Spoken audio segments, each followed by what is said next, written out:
Queridos hermanos, iniciamos la lección divina de este día, martes 8 de marzo, martes de la primera semana del tiempo de Cuaresma. Por la señal de la Santa Cruz de nuestros enemigos, líbranos, Señor Dios nuestro, en el nombre del Padre, y del Hijo, y del Espíritu Santo. Amén. Señor mío y Dios mío, creo firmemente que estás aquí, que me ves, que me oyes. Te adoro con profunda reverencia, te pido perdón de mis pecados y gracia para hacer con fruto este tiempo de lección divina.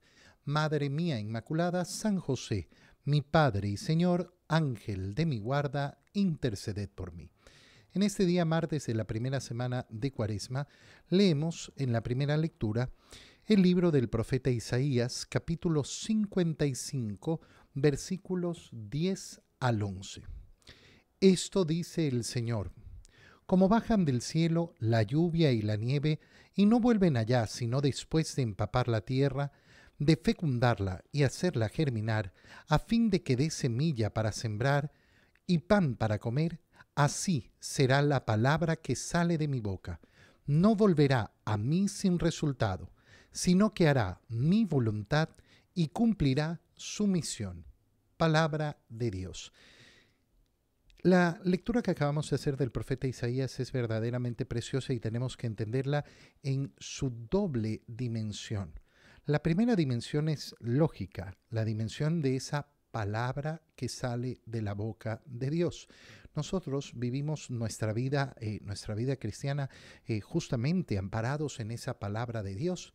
El cristianismo no es el establecer mis propias normas, mis propias reglas, mis propias consideraciones. El cristianismo es escuchar la palabra de Dios para ponerla en práctica. En eso consiste el camino cristiano. Y entonces es precioso escuchar en el libro de Isaías cómo el Señor se expresa respecto a la fecundidad de su palabra. Como bajan del cielo la lluvia y la nieve, y no vuelven allá. Fíjate cómo escoge Dios una expresión tan sencilla y tan natural. El agua que cae del cielo, el agua que cae de las nubes, ya sea en forma de lluvias, ya sea en forma de nieve. ¿Qué es lo que hace en primer lugar? Empapa la tierra. No vuelve al cielo sin empapar la tierra.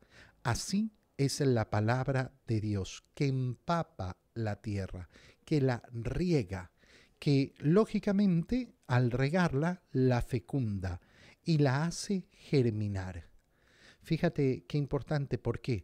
Porque entonces vemos toda la expresión de la fuerza de la palabra de Dios y cómo debe actuar en cada uno de nosotros. La palabra debe ser recibida. Yo soy esa tierra sobre la cual cae la palabra de Dios. Pero después vienen las distintas acciones, la fecundación. Es decir, que yo verdaderamente recibo la palabra para hacerla crecer en mí y después para hacerla germinar. Es decir, para que produzca un cambio en mi vida. Oye, al estar en la primera semana de Cuaresma, inmediatamente nosotros nos damos cuenta cómo esta lectura está pensada para esta semana, para decirnos, mira, en el camino cuaresmal hay que poner atención a la palabra de Dios. El camino cuaresmal se hace efectivo, se hace fecundo, se hace verdaderamente vivaz, va a germinar fruto si es que está bien amarrado en la palabra de Dios, si es que la palabra de Dios va a entrar efectivamente en mí, va a entrar en mi vida, si yo voy a permitir que la palabra de Dios haga su trabajo en mí. Qué precioso es darnos cuenta de esto, a fin de que dé semilla para sembrar y pan para comer. Semilla, ¿para qué? Para que se siga distribuyendo, para que siga creciendo en nuevos lugares. Qué precioso, la palabra de Dios no es para guardármela para mí, sino para transmitirla a los demás.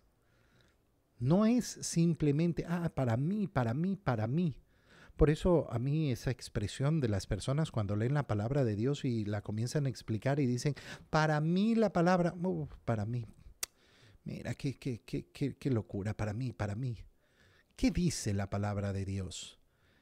Y no es para mí, porque en primer lugar será para mí, pero en segundo lugar yo tendré que transmitirla. ¿Y qué voy a transmitir entonces? ¿Lo que me dice a mí la palabra de Dios o lo que dice la palabra de Dios? Y hay una gran diferencia en esas dos cosas. Cuando una persona quiere subjetivizar todo, entonces claro, vive atrapado en sí mismo. No escucha al otro, se escucha a sí mismo incluso cuando es el otro el que habla. Por eso hay personas que tienen tantos problemas de comunicación, justamente porque no son capaces de abrirse a lo que dice el otro. Qué importante abrirnos a la palabra de Dios. Dará semilla para sembrar y pan para comer. Es decir, que la palabra de Dios nos alimenta y además se distribuye. Se distribuye para los demás. Así será la palabra que sale de mi boca. No volverá no volverá a mí sin resultado, sino que hará mi voluntad y cumplirá mi misión.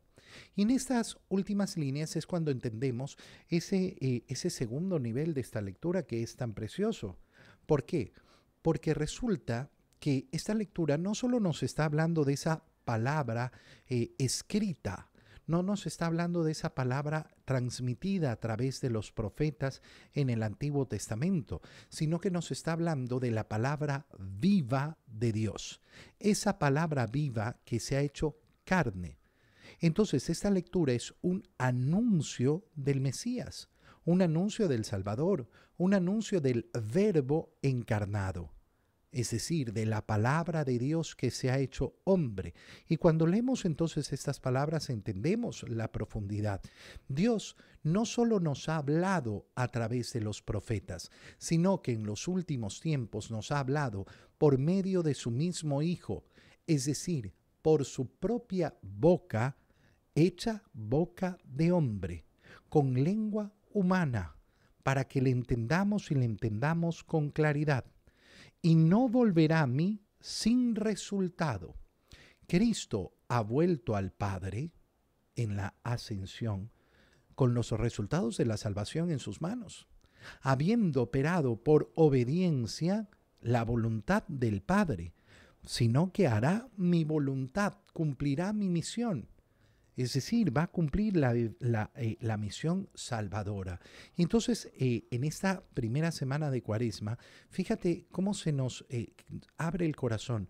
Por un lado, para escuchar la palabra de Dios y por el otro lado, para entender la gracia, la magnificencia, la obra redentora que nos brinda el Señor.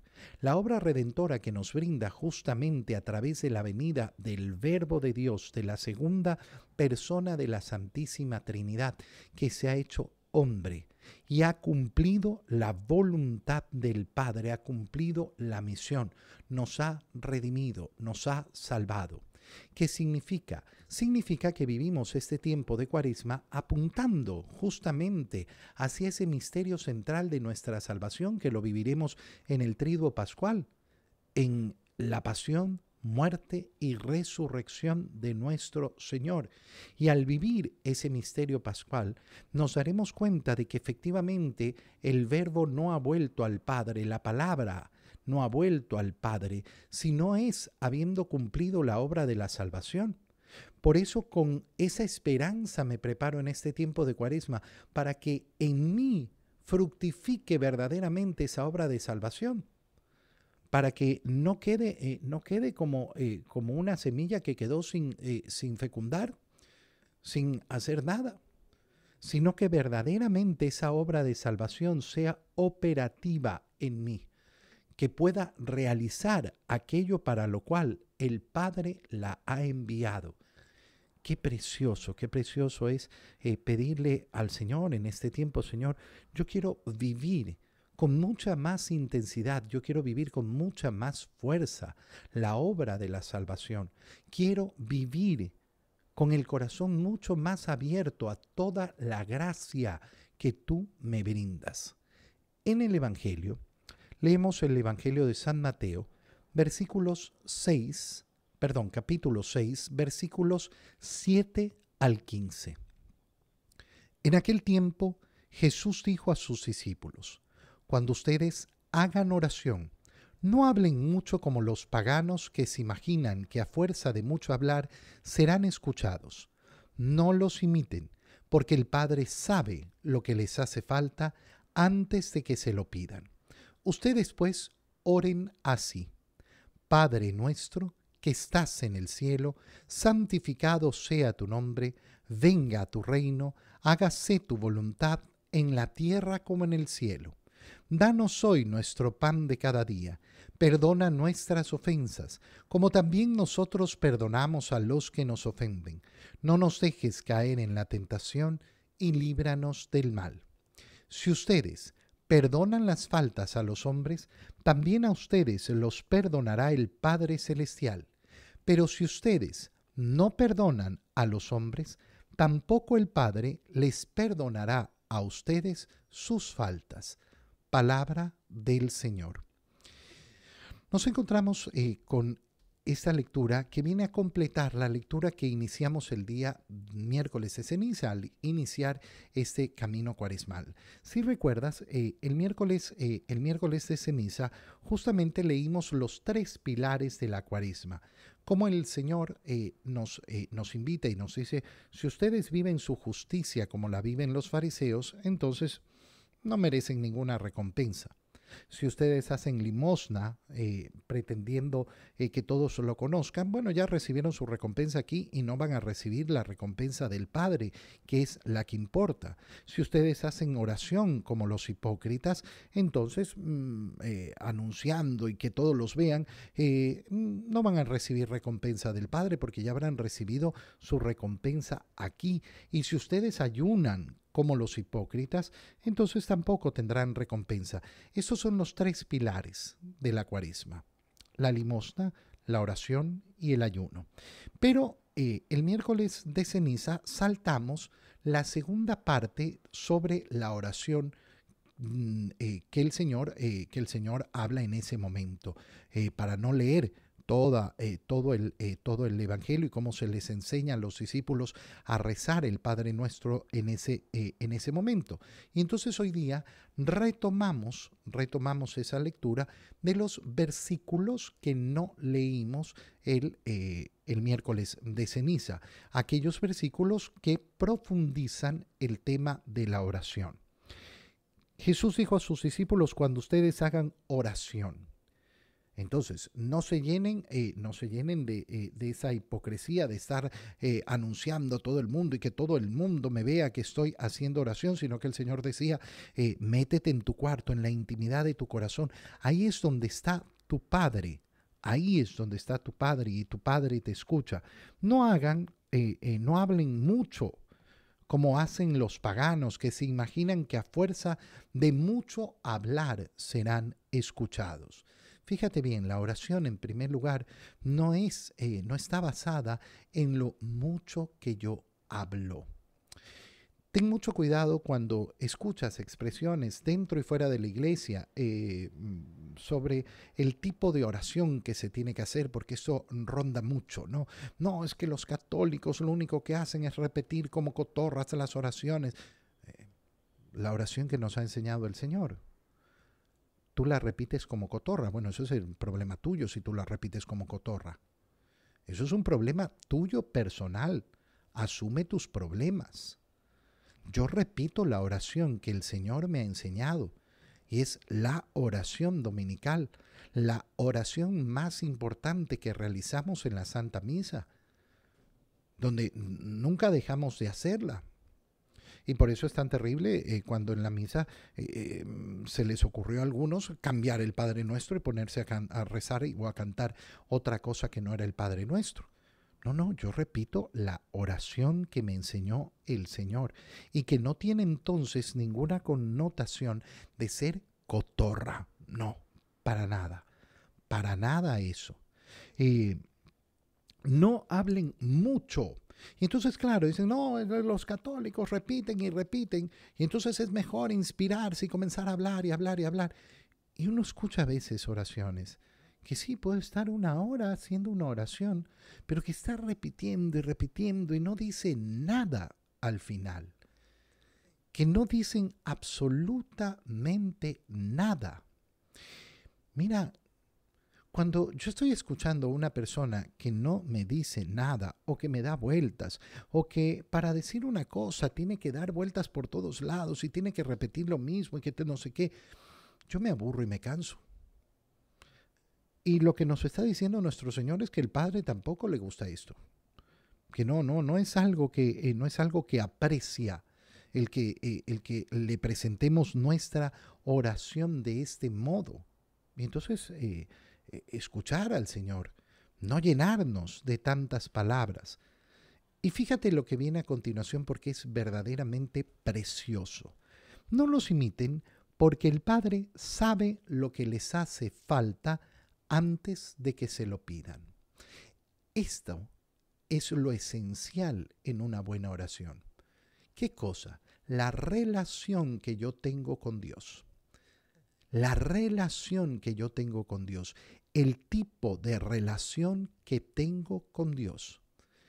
La oración lo que hace es manifestar esa relación. Mira, vamos a ponerlo claro de la siguiente manera. Cuando una persona no hace oración significa que no se comunica con Dios. Una persona que no se comunica con otra no tiene una relación con esa otra persona. Ninguno puede decir, no, yo tengo una magnífica relación con mi esposa. Nunca hablamos, nunca conversamos, nunca nos decimos ni una palabra. Bueno, todos nosotros abriremos los ojos y diremos qué es lo que le pasa a este ser humano. Este ser humano ha entendido la relación de una manera terrorífica. Tal vez cree que es una concha y se debe relacionar con la gente como una concha. No, nosotros somos seres humanos, nos relacionamos a través del diálogo, a través de la comunicación. Nos comunicamos y es ahí donde crece la relación con los demás. Bueno, ahí donde no hay oración, no hay relación con Dios. No hay una relación con Dios. Si yo no dedico tiempo diariamente a hablar con Dios, bueno, no tengo esa relación con el Señor. En segundo lugar, darnos cuenta que, lógicamente, esa relación va a basarse en esa confianza de la intimidad que tenemos con el otro. ¿Y qué nos está diciendo el Señor? Fíjate, la intimidad que tiene Dios contigo ya está. La parte que falta en esta relación no viene de Dios, viene de ti, viene de ti. Dios conoce ya, tu Padre conoce lo que te hace falta, te conoce perfectamente. Ahora depende de ti, porque la parte de la relación que dependía de Dios está hecha, está siempre abierta. Él te conoce, ¿lo conoces tú a Él? ¿Te relacionas tú con Él? ¿Te abres tú a Él? Y sobre todas las cosas, ¿confías? ¿Confías en esa relación que está basada en el conocimiento de Dios de tu persona? Dios conoce lo que me hace falta. ¿Para qué se lo voy a repetir?